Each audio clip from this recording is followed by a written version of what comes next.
स्वागत है आप सभी का। आपके साथ मैं हूं स्वप्निल और आप देख रहे हैं पंचतंत्र। राजस्थान बीमारू प्रदेश है या नहीं, इस बहस को सियासत पर ही छोड़ देते हैं, लेकिन इस बारे में कोई दो राय नहीं है कि राजस्थान एक जरूरतमंद प्रदेश तो है। राजस्थान को जरूरत है पानी की, बिजली की, इंडस्ट्रीज की और सपनों को उड़ान देने के लिए बड़ी संख्या में पैसों की भी।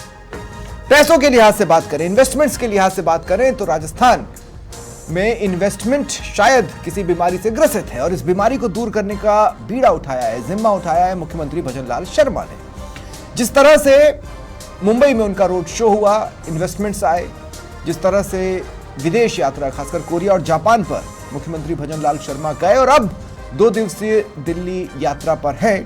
12.5 लाख करोड़ से ज्यादा का इन्वेस्टमेंट सीएम ने आकर्षित किया है। तो कुछ तो बदला है, लेकिन इस तरह के बदलाव पूर्व में भी देखने को मिले हैं, लेकिन तब किसी न किसी वायरस से संक्रमित होकर इन्वेस्टमेंट पर ग्रहण लगा।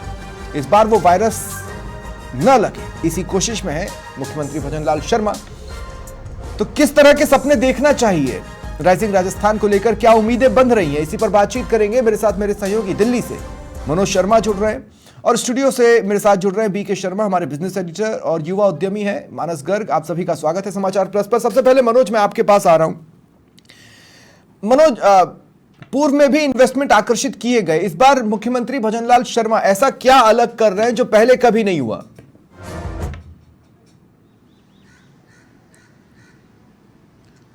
बिल्कुल स्वप्निल कह सकते हैं, जिस तरह से पूरा जो कार्यक्रम का आयोजन किया जा रहा है, खास करके रिजल्टिंग राइजिंग राजस्थान जो पूरा किया जा रहा है 2024, जो कि 9 से 11 दिसंबर के बीच आयोजित किया जाएगा। अब यहाँ राइजिंग राजस्थान का जो कार्यक्रम है, ये मुख्यमंत्री बनते ही भजनलाल शर्मा ने पहली बार और पहले ही वर्ष में शुरू कर दिया है। जबकि अब तक ये देखा गया था, पूर्ववर्ती सरकार, चाहे अशोक गहलोत की सरकार रही हो, चाहे वसुंधरा राजे की सरकार रही हो, उनके कार्यकालों में भी ये ऐसे कार्यक्रमों का आयोजन हुआ है। लेकिन अधिकतर देखा गया है कि वो जो साल होता था लगभग अंतिम साल हुआ करता था और फिर सरकारें बदल जाती थी। लेकिन यहाँ ऐसा नहीं है। यहाँ पर मुख्यमंत्री भजनलाल शर्मा ने सबसे पहला जो काम किया है वो राइजिंग राजस्थान का किया है और राइजिंग राजस्थान के जरिए राजस्थान में किस तरह से निवेश लाया जाए। दिल्ली में सोमवार को क्या कुछ हुआ, क्या आकर्षित किया गया है, किस तरह की मीटिंग्स हुई हैं, किस तरह से बातचीत हुई है?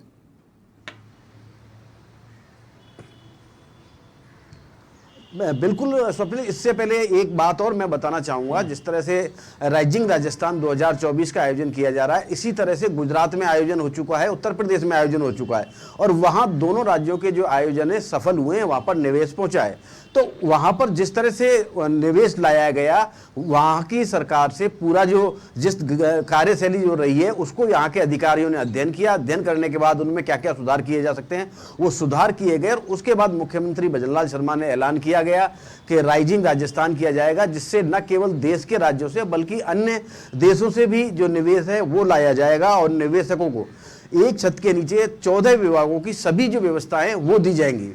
जी तो हाँ, लेकिन अगर मैं सोमवार के हाइलाइट्स पूछ लूं मनोज, तो मुझे ये आप बताइए कि किन किन लोगों से मुलाकात हुई, किस तरह से बातचीत हुई?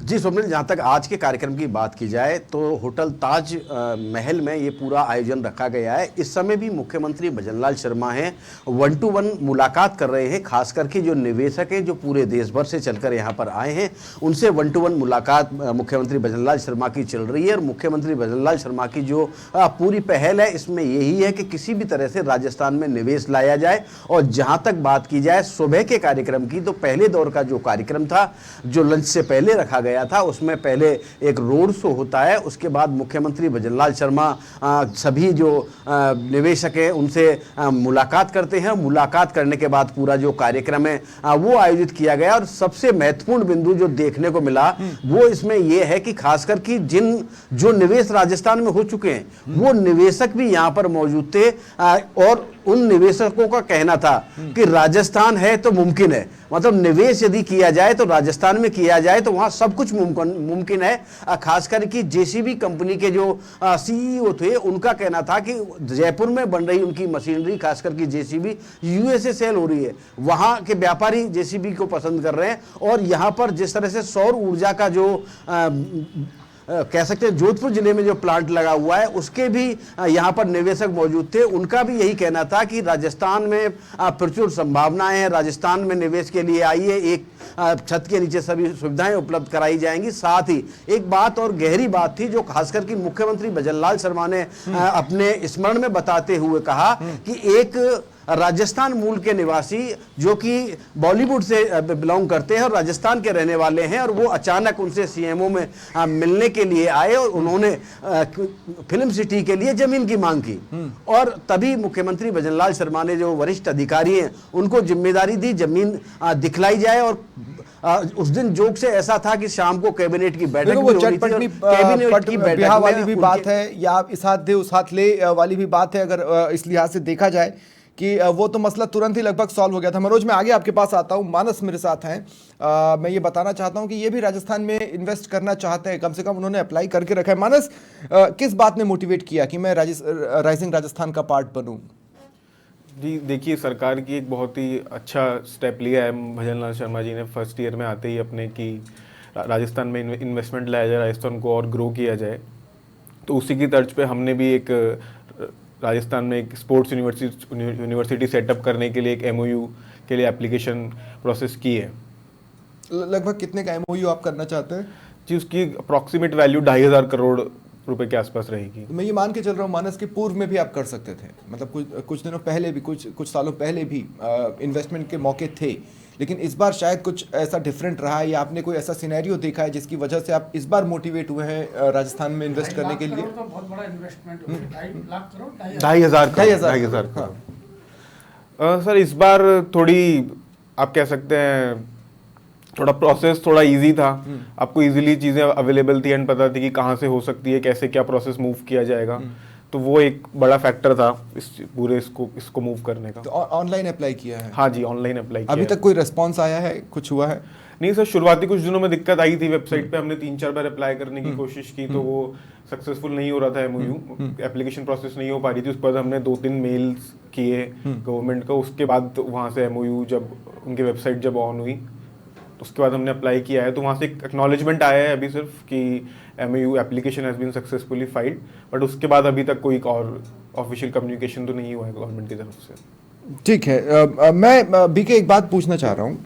अमूमन मैंने देखा है कि जब इन्वेस्टमेंट समिट्स होते हैं या इस तरह के रोड शोज होते हैं तो होता यह है कि कुछ पावर पॉइंट प्रेजेंटेशंस बना लिए जाते हैं सरकार की तरफ से भी और कंपनियों की तरफ से भी, बस उसी को दिखा दिया और उसी के आधार पर बातचीत हो गई।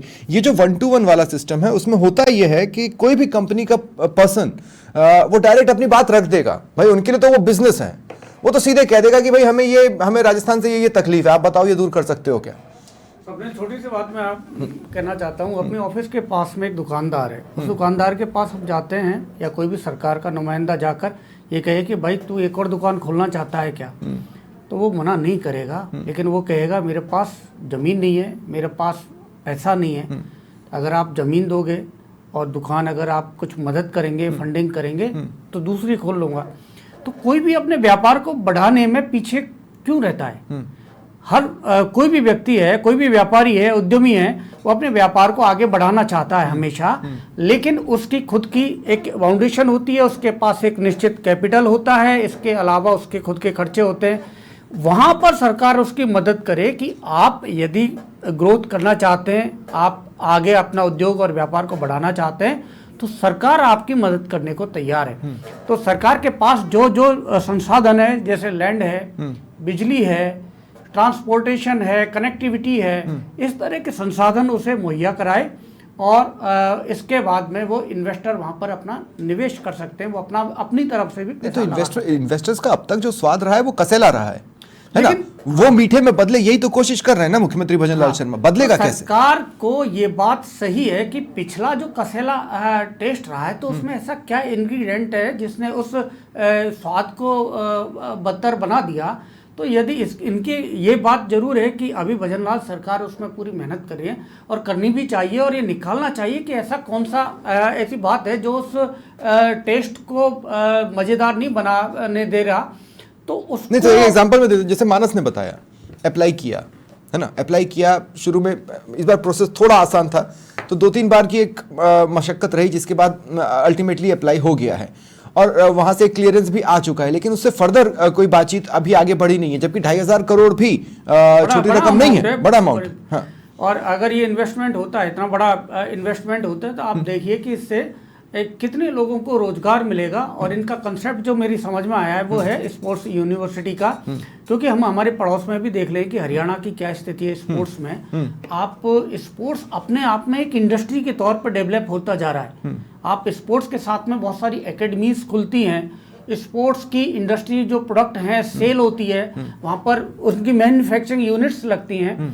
तो ये बहुत बड़ा सेक्टर है, इसको बढ़ाने के लिए तो यही बात है कि दूसरे आप गुजरात की यहाँ बात की जा रही है, और उद्योग मंत्री राज्यवर्धन सिंह राठौड़ ने पहली बार जब वो उद्योग मंत्री बने थे तभी उन्होंने कहा था, जिस दिन कार्यभार संभाला था, मैंने भी उनका इंटरव्यू किया था, तो उन्होंने कहा था कि हम जो वाइब्रेंट गुजरात सबसे ज़्यादा सक्सेस होता है, हम उस मॉडल को अपनाएंगे। तो उसमें उस गुजरात मॉडल में सबसे ऐसे बहुत सारे उदाहरण आपको देखने को मिलेंगे कि इन्वेस्टर ने जरा सा इंटरेस्ट दिखाया तो उनकी पूरी ब्यूरोक्रेसी, पूरे पॉलिटिशियन, सरकार उस इन्वेस्टर के पीछे लग गए और उनसे पूछा कि आखिर बताइए आपको कहाँ जमीन चाहिए, आपको क्या क्या सुविधाएं चाहिए, आपको कैसी कनेक्टिविटी, आपका प्रोडक्ट क्या है, आपका सेल करने का टारगेट क्या है, किस किस एरिया में आप भेजेंगे, आपको एक्सपोर्ट करना है या डोमेस्टिक मार्केट में आपको सेल करनी है। तो उनको तमाम सुविधाएं, फिर उसको ऑन पेपर लेकर वो उनके पास जाते हैं। तो यही अप्रोच आपको गुजरात मॉडल को यदि अपनाना है तो उस अप्रोच को भी अपनाना होगा, और ताकि इन्वेस्टर पीछे क्या होता है, करने के बाद लास्ट में खत्म करो कि होता यह है कि एमओयू करने के बाद में अभी तक वो जो अपनी फाइलें लेके इन्वेस्टर सरकारी महकमों में चक्कर काटते रहते हैं, होना ये चाहिए कि उसके पीछे सरकारी महकमा चक्कर ना काटे, लेकिन फॉलोअप करे, मॉनिटरिंग करे कि भाई आपको क्या क्या जो एमओयू किया है उसके अकॉर्डिंग इन्वेस्टमेंट के लिए आपको क्या चाहिए, वो हम आपको सब देने के लिए तैयार हैं। एक बाय प्रोडक्ट ये भी हो जाता है कि जब इंडस्ट्रीज आती हैं तो उनको भी सोशल रेस्पॉन्सिबिलिटीज के तहत जो कुछ करना होता है वो स्टेट्स में करते हैं, और उसका ये एक सेकेंडरी बेनिफिट है जो इसके जरिए मिलता है। मानस, मैं एक बार और समझना चाहता हूँ, ये स्पोर्ट्स यूनिवर्सिटी को लेकर विजन क्या है? बस इसको लेके एक बड़ा ही सिंपल सा विजन है। जैसे कि अभी हाल ही में ओलंपिक्स खत्म हुए तो हमने इंडिया का परफॉर्मेंस देखा, उसी पे हम लोगों ने थोड़ी रिसर्च की तो हमें समझ आया कि बाकी कंट्रीज आप देखेंगे, चाइना, साउथ कोरिया, यूएसए, वहाँ पे स्पोर्ट्स को एक एज अ प्रोफेशन देखा जाता है। जबकि इंडिया की बात की जाए तो आप क्रिकेट को छोड़ दें तो बाकी स्पोर्ट्स अभी तक इतना डेवलप नहीं हुए हैं, जहाँ पे बच्चा एक बहुत यंग एज से नहीं जाता है। तो उसका असर ये होता है कि जब वो 15, 18, 20 साल का होता है, उसके बाद जाके वो एक स्पोर्ट्स को एज अ प्रोफेशन देखना शुरू करता है, बट तब तक बहुत लेट हो चुका होता है। मतलब अगर आप रिसेंट ओलंपिक्स का डेटा निकाल के देखेंगे तो 15-18 में तो अगर आप इंटरनेशनल लेवल पर परफॉर्म नहीं कर रहे हैं तो आप क्या ही करियर परस्यू करेंगे? मतलब आपको स्पोर्ट्स चालू करने की एज को घटाना पड़ेगा। आपको स्टार्टिंग से ही, मतलब बच्चा जब 5-6 साल का होता है, आपको तभी से उसको एक विजन देना पड़ेगा, उसकी बॉडी को एक अलाइनमेंट देना पड़ेगा कि वो। तो यूनिवर्सिटी जब आप बनाओगे तो उसमें कोचिंग एंड फैसिलिटीज या क्या क्या? उसमें सर हमारा विजन सिंपल है कि बच्चा पढ़ाई के साथ साथ, अभी जो होता है बच्चा पढ़ाई के साथ स्पोर्ट्स पे फोकस करता है। हमारा जो विजन है उसमें हम एक सिंपल सी टैगलाइन कहते हैं, स्पोर्ट्स फर्स्ट, लर्निंग ऑलवेज। उसका मतलब ये है कि आप पूरी तरह से स्पोर्ट्स पे फोकस कीजिए, चाहे आप फर्स्ट क्लास में, चाहे आप सेकंड क्लास में, उसके साथ साथ हम आपको पढ़ाई करवाएंगे और भी तरीकों से, बट आपका जो मेजर फोकस होगा वो स्पोर्ट्स होगा, जहाँ पे हम इंटरनेशनल कोलैबोरेशंस करेंगे, state of the art facilities setup करेंगे, ताकि इंडिया एक पाइपलाइन क्रिएट की जा सके। जैसा आप देखेंगे चाइना, ये फर्दर भी इन्वेस्टमेंट्स को अट्रैक्ट करेगा इस विजन पर चलते हुए, इसमें कोई दौरान नहीं। मनोज, एक बार फिर मैं आपके पास आ रहा हूं, जब 1-to-1 बात हो रही है तो इन्वेस्टर्स क्या कह रहे हैं? अब जैसे मेरे साथ मानस बैठे हैं, उनका ये कहना है कि उन्होंने अप्लाई कर दिया है, लेकिन अभी वो भी 2,500 करोड़ का है ना, तो अभी पर उनके पास अभी वहां से कोई पलट के जवाब नहीं आया है, सिर्फ इतना कंफर्मेशन आया है कि आपकी एप्लीकेशन ले ली गई। अब मैं आपसे कह रहा हूं कि जो इन्वेस्टर्स वहां पर मुख्यमंत्री से मिल रहे हैं वो डायरेक्टली क्या कह रहा है? वो भी तो बता रहे होंगे ना कि भाई अब तक राजस्थान में हम ये देख चुके हैं, ऐसा ऐसा हमारे पास पहुंचा है, फलाना हमारा दोस्त था या फलानी इंडस्ट्री आना चाहती थी, उसके साथ ऐसा हो गया, वैसा हो गया, तो आप हमारा डर कैसे भगाओगे?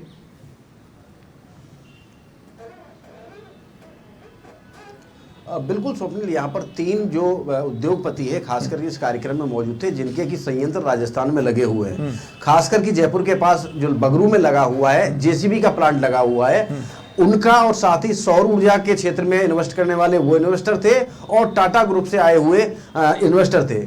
तीनों इन्वेस्टरों ने जब यहाँ पर चर्चा की गई तो उनका साफ तौर पर कह रहा था कि राजस्थान है तो राजस्थान में सब कुछ मुमकिन है, क्योंकि यहाँ पर आसानी से सभी सुविधाएं उपलब्ध हो जाती हैं। और दूसरी बात यह है सोमप्रीत, इस बार लेकिन मनोज, अगर आसानी से उपलब्ध हो रही होती तो पूर्व के भी तो जो समिट्स हुए वो किसी तरह से इन्वेस्टमेंट लेके आते ना। बताना चाहूंगा आपको इस बार मनोज, मैंने कहा कि खास बात में जो बात है अच्छा। बताना चाहूंगा कि उन्होंने यहाँ पर आज एमओयू किया है और जिस तरह से अब की बार जो विशेषता रखी गई है, 23 देशों के लिए वरिष्ठ आईएएस अधिकारियों की जिम्मेदारी सौंपी गई है। हाँ। साथ ही राजस्थान को छोड़ के जो अन्य प्रदेश हैं उनके लिए भी अधिकारियों की जिम्मेदारी तय की गई है कि वहां के निवेशकों से बातचीत करेंगे। बातचीत करने के बाद उनकी जो कोशिश है वो रहेगी कि राजस्थान में जब 9 से 11 दिसंबर तक जब ये राइजिंग राजस्थान का आयोजन किया जाए तो विदेशों में जो 23 अधिकारी लगाए गए हैं वो वहां से निवेश लेकर आए और अन्य राज्यों की जो आईएएस अधिकारियों को जिम्मेदारी दी गई है वो भी निवेश लेकर आए। और साफ तौर पर जो अधिकारियों को जिम्मा सौंपा गया है तो उनको ये जिम्मा सौंपा गया है कि यदि आपका अब जिस विभाग में आपका यदि तबादला भी हो जाता है तो आपका विभाग जरूर बदलेगा, लेकिन आपकी जो जिम्मेदारियां हैं वो यथावत रहेंगी। आपकी जिम्मेदारियों में कोई बदलाव नहीं आएगा। तो यहाँ आप कह सकते हैं मुख्यमंत्री भजनलाल शर्मा ने पूरी तरह से स्वप्निल जिम्मेदारी तय की है। ओहो, तो अच्छा, वो जिम्मेदारी से छेड़छाड़ बीके, यही आप बोल रहे थे ना, basically person to person marking जैसा कि फुटबॉल में होता है। मैं आपको एक बात बता दूं, राजस्थान में अभी तक जो नहीं हुआ है उसकी बातें हम करते रहेंगे, लेकिन अच्छी बात जो इंडस्ट्री के प्रोस्पेक्टस से हम देखते हैं ना, तो यहाँ एक पीसफुल स्टेट माना जाता है। यहाँ जो कम्युनल हार्मनी है, किसी तरह के सांप्रदायिक यहाँ कोई दंगे फसाद का स्टेट नहीं माना जाता। कभी कभार छोटी मोटी घटनाएं हो जाती हैं। दूसरी बात, जो नक्सलाइट और इस तरह की जो कुछ जो प्रदेशों में है समस्या, वो नहीं है। और ज़्यादातर क्या यहाँ के लोगों में भी मेहनतकश लोग हैं और व्यापार को समझते हैं। मारवाड़ियों की जो स्किल है व्यापार की, ट्रेड की, वो पूरी दुनिया जानती है। तो ये तमाम चीजें हैं जो निवेशकों को यहाँ आकर्षित तो करती हैं, लेकिन इसमें केवल इतना सा है कि सरकारी रवैया यदि बदल जाता है, जिसका प्रयास मुख्यमंत्री भजनलाल शर्मा कर रहे हैं, और जो अभी तक संकेत मिले हैं कि तो तमाम उन्होंने ब्यूरोक्रेसी की जिम्मेदारी तय की है, यदि ब्यूरोक्रेसी को वो साध लेते हैं और परमानेंटली तय की प्रॉपर हो जाता है, तो मैं आपको बता रहा हूं कि राजस्थान को विकसित राजस्थान बीके ये एक प्रकार का ना, ये this is a type of single window, एक अधिकारी को लगाना। मैं बता रहा हूं क्यों, क्योंकि ऐसे तो इस विभाग जाओ, उस विभाग जाओ, उस विभाग जाओ, इसका मतलब है कि आपने एक इंडिपेंडेंटली, अभी जब तक सिंगल विंडो डेवलप नहीं हो जाता तब तक एक आपने ये व्यवस्था कर दी है कि एक अधिकारी, आप उससे संपर्क में रहो, उसको बोलो। मानस कुछ जोड़ रहे हैं। हाँ मानस, जो आपने अधिकारियों की अलाइन कर दिया है, बट उनका काम सिर्फ एमओयू साइन कराने तक नहीं होना चाहिए। उनकी रिस्पॉन्सिबिलिटी पूरी अब तक की वो स्टैब्लिश नहीं हो जाए तब तक की होनी चाहिए। मतलब क्योंकि एमओयू साइन कराना एक अलग बात है, जो हर बार होते हैं, हर सरकार में होते हैं, बट हर बार जो दिक्कत आती है वो आती है जब एमओयू साइन करने के बाद ऑन ग्राउंड चीजें आती है। मैंने शुरू में कहा था ये बात कि वो बाद में एमओयू करने के बाद में फाइलें लेके और जो इन्वेस्टर ये अब अधिकारी करे, चक्कर काटते हैं, उसकी जगह अधिकारियों हो सकता है ब्यूरोक्रेसी वाला करे। ब्यूरोक्रेट अगर चैम्बर में बैठा है, वो 10 विभागों में फोन करेगा तो उसका इंपैक्ट डिफरेंट होगा उस बात के से कंपैरिजन में जिसमें एक कंपनी वाला खुद अपने कर्मचारियों को दौड़ा रहा है अलग अलग डिपार्टमेंट। छोटा सा उदाहरण, एक छोटा सा उदाहरण मैं जोड़ देता हूँ। जयपुर में प्रहलादपुरा इंडस्ट्रियल एरिया रीको ने डेवलप किया है, और सरकार का ने डेवलप किया, रीको ने डेवलप किया, तो वहां लोगों ने इन्वेस्टमेंट कर दिए। 3-3 हजार करोड़ के इन्वेस्टमेंट हो चुके हैं वहां एक यूनिट में, और उसको कनेक्टिंग के लिए उसकी लिंक रोड तक नहीं है उसमें, और बड़ी समस्या पूरे बरसात के दौरान आई। अब वो गांव के बीच में होके लोग जाते हैं, भारी वाहन जाते हैं, ग्रामीणों के साथ उनको बड़ी मशक्कत करनी पड़ती है, लड़ाई झगड़ा होता है, परेशानी होती है। तो ये एक राजधानी के पास का उदाहरण है। तो ये इस तरह से नहीं होना चाहिए कि इन्वेस्टर को केवल फंसा दो, आप उसको पहले वहाँ तमाम जो सुविधाएं, कनेक्टिविटी, रोड कनेक्टिविटी, आपको हाईवेज की कनेक्टिविटी, रेलवे कनेक्टिविटी, जो जिस तरह का उसका बिजनेस है, उसको जो रिक्वायरमेंट है वो आप प्रोवाइड रिक्वायरमेंट। इसी से जुड़ा सवाल है मेरा कि अब बिजनेसमैन अपने हिसाब से देखता है और वो उसको एक पर्टिकुलर दिमाग में फिट है कि मुझे ये जगह चाहिए, लेकिन पॉलिटिक्स में होता यह है कि अपने लोगों और अपने इलाके को दिखाने की जो भूख होती है उसकी वजह से वो जगह कभी इधर कभी उधर भी शिफ्ट होने लगती है, जहां पर एक डिस्टेस्ट आ जाता है। मनोज, मेरा सवाल आपसे यह है कि जिन अधिकारियों को बातचीत के लिए फिक्स किया गया है, क्या वो कंपनी के बिहाफ पर एमओयू साइन होने के बाद आगे भी काम कर रहे होंगे? आप समझ रहे हैं मेरी बात? क्योंकि 10 जगह साइन लगते हैं। अब 10 जगह साइन कराने अगर कंपनी वाला दौड़ेगा तो दिक्कत है, लेकिन अधिकारी बैठे बैठे एक चैम्बर में करवा सकता है।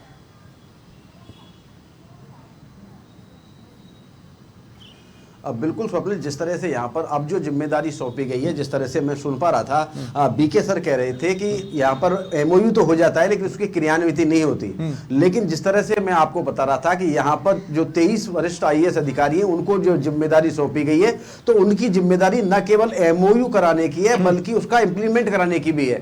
जिस तरह से एमओयू हुए, एमओयू होने के बाद पूरी जो उसको अमली जामा पहनाना है, कह सकते हैं यथार्थ के धरातल पर लाना है, वो जिम्मेदारी भी उसी अधिकारी की है। और जिस तरह से 14 विभागों को जो एक विंडो पर लाया गया है और एक विंडो के माध्यम से स्वीकृति भी जारी करनी है, लोन की भी व्यवस्था की जा रही है, साथ ही भूमि का भी आवंटन किया जा रहा है। तो जिस तरह से विभागवार जो जिम्मेदार अधिकारी हैं उनको जो भूमि का आवंटन, मनोज मुझे क्लियर करें, सरकार ऑप्शंस दे रही है कि हम आपको इस जगह पर जमीन देंगे, या कंपनियां खुद भी कुछ मांग रही है कि हमें फलानी जगह पर चाहिए? क्योंकि जब कंपनियां मांगती हैं तो वहां पर पॉलिटिक्स ये होती है कि भाई अपने इलाके में ले जाना है या उस इलाके में ले जाना है और झगड़े चालू होते हैं। बात की जा रही है खास करके एक जिला और एक उत्पाद, उसको लेकर यहाँ पर जो विशेष ध्यान रखा जा रहा है। और जिस तरह से निवेश होगा वो न केवल जयपुर के इर्द गिर्द होगा बल्कि पूरे राजस्थान के इर्द गिर्द होगा और पूरे राजस्थान के तमाम जो जिले हैं उनमें वो निवेश है वो किया जाएगा। तो अपने आप में महत्वपूर्ण हो जाता है, खास करके जिस तरह से जो आज जो आयोजन किया गया है। जी स्वप्निल।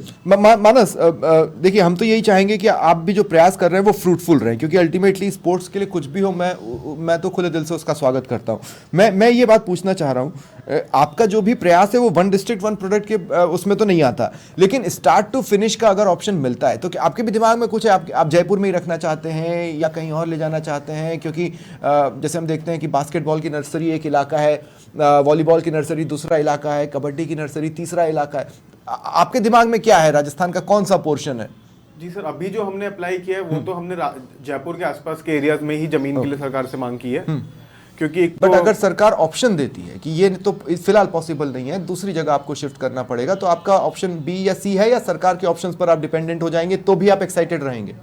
नहीं सर, एक्साइटमेंट तो तब भी उतना ही रहेगा अगर सरकार की तरफ से कोई एक्शन होता है या सरकार इसमें आगे बढ़ती है कि कहीं भी जमीन ऑफर करती है एंड बाकी फैसिलिटीज अगर ऑफर करती है। ये इस तरह सबने लिस्ट में मैं कुछ जोड़ना चाहूंगा। मैं वन डिस्ट्रिक्ट वन प्रोडक्ट पे कमेंट चाहता हूं बीके एक्चुअली। हाँ, मैं उसकी उसी से रिलेटेड है, लेकिन जैसे स्पोर्ट्स का ठीक है कि थोड़ा बहुत चेंज हो सकता है कि उसी तरह की यूथ में इंटरेस्ट जोधपुर में भी हो सकता है, उदयपुर में भी हो सकता है, लेकिन ये सभी जगह ये बात फिट नहीं होती। नहीं हो सकती। समझ लो कि एक मसाला फैक्ट्री है, वो मसाले की फैक्ट्री लगाना चाहता है, उसके लिए रॉ मटेरियल जहाँ है ना वो उदयपुर में ही लगाना चाहेगा, क्योंकि उसको धनिया जीरा और तमाम चीजें वहां मिल जाती है, मसाले की मिर्च मिल जाती है। अब आप उससे कह दो कि भाई तुम अलवर जाके लगा दो आपकी फैक्ट्री, हमारे पास 3000 स्क्वायर मीटर जगह उसको चाहिए कि यहाँ तो नहीं है आपके पास, जोधपुर में हमारे पास नहीं है, अलवर है, तो अलवर उसके लिए जीरो हो जाती है। अलवर में उसकी फैक्ट्री लगाने का कोई मतलब नहीं है, क्योंकि वो रॉ मटेरियल वहां से लाएगा,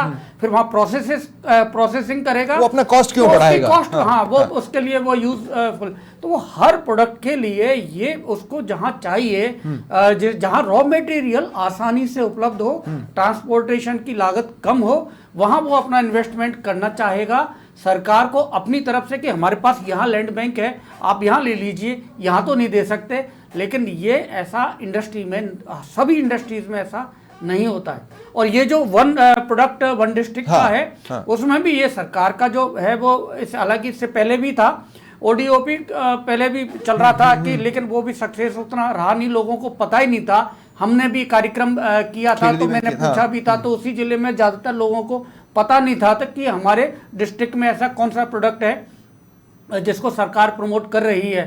तो सरकार को केवल उस प्रोडक्ट का उत्पादन बढ़ाना, लेकिन उसकी प्रोसेसिंग यूनिटें ज़्यादातर वहीं उसी डिस्ट्रिक्ट में लगाना, ये यहाँ से लेके रॉ मटेरियल से लेके और फिनिश प्रोडक्ट तक आपको वहाँ उसको प्रमोट करने की ज़रूरत है। और इसके लिए हर डिस्ट्रिक्ट के लिए ज़्यादातर मैं तो प्रोडक्ट वो नहीं, लेकिन एक शॉर्ट में कमेंट बीके, एक शॉर्ट में कमेंट, उसके बाद मैं क्लोज करूंगा। मैं ये कह रहा हूं कि अगर अधिकारियों को या ब्यूरोक्रेसी को ये कहा गया है जिम्मेदारी देके कि एमओयू को इंप्लीमेंट कराना भी आपकी जिम्मेदारी है, तो इससे पहले कि दिसंबर में इन्वेस्टमेंट का महाकुंभ लगे, एमओयूज तो कई साइन हो गए हैं। हमें तो ये एक्सपेक्टेशन है ना कि भाई उस तारीख तक आते आते भी आप एक दो कदम तो वो अब तक जो एमओयू है उनमें आप उठाते हुए दिख जाओगे, और उससे पता चल जाएगा कि हम किस दिशा में जा रहे हैं, हम सच में राइजिंग राजस्थान की दिशा में जा रहे हैं या नहीं। देखो, बहुत अच्छा टाइमिंग है। पूरा 4 साल आपके पास है उसको इम्प्लीमेंट करने के लिए, और एमओयू आपने सही टाइम पर किए हैं। अब एमओयू के लिए ये जो 23 डिपार्टमेंट है ना, ये तमाम राजस्व से संबंधित है, जिसमें आपको कि एक यूनिट लगाने के लिए जितने लाइसेंस और एनओसी चाहिए, जैसे आपको पोल्यूशन की चाहिए, या यूडीएच डिपार्टमेंट के लिए लैंड से कन्वर्जन वगैरह तमाम चीज़ें होती हैं।